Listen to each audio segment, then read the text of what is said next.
Let me summarize the budget of this year, which has a scaling up manufacturing in 7 strategic and frontier sectors. First one, to launch ISM 2.0. It positions as a strategic upgrade from ISM 1.0.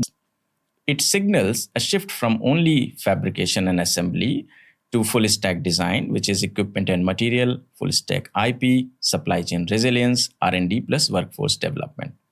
It is important to understand what India has achieved and whether this is the right time to go for the next phase. Else, it will take a lot of time to develop.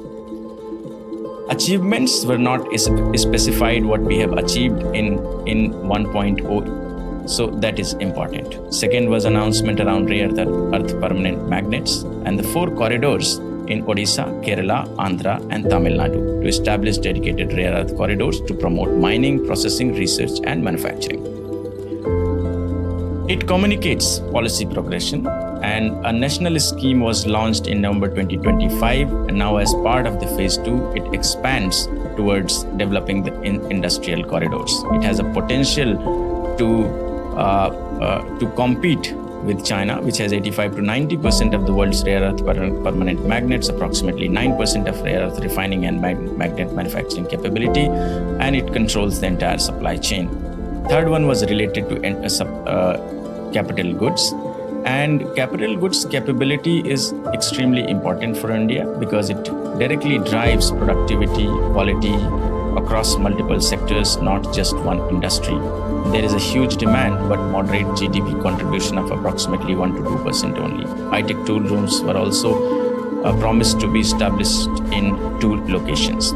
So if I have to talk about a little bit of analysis, the Indian tooling industry, which includes tool rooms, dies, molds, precision tooling, is estimated to be approximately 18,000 to 19,000 crores currently, and estimated to be around 25,000 crores soon.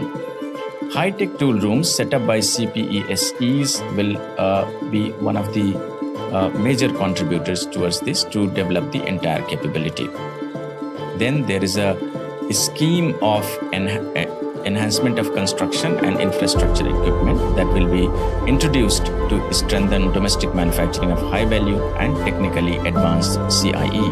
This can range from its in multi-story apartment, firefighting equipments, and other strategic equipments.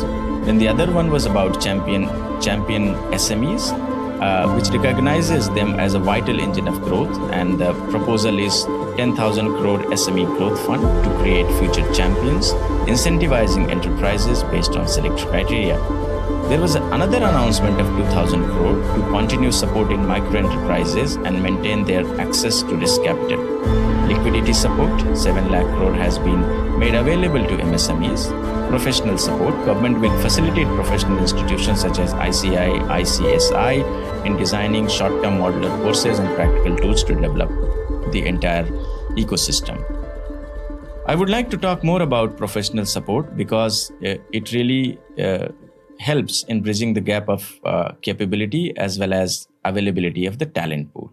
SME Growth Fund, which is 10,000 crore, will definitely help in smoothing the availability of funds, because many of the cases funds are the challenge to go for scale, not maybe the technical capability. The 2,000 crore top up to the Self-Reliant India Fund strengthens support for micro enterprises, ensuring they continue to get equity, improving survival and stability. So stronger MSMEs, higher productivity, more jobs, better exports, and a domestic manufacturing ecosystem.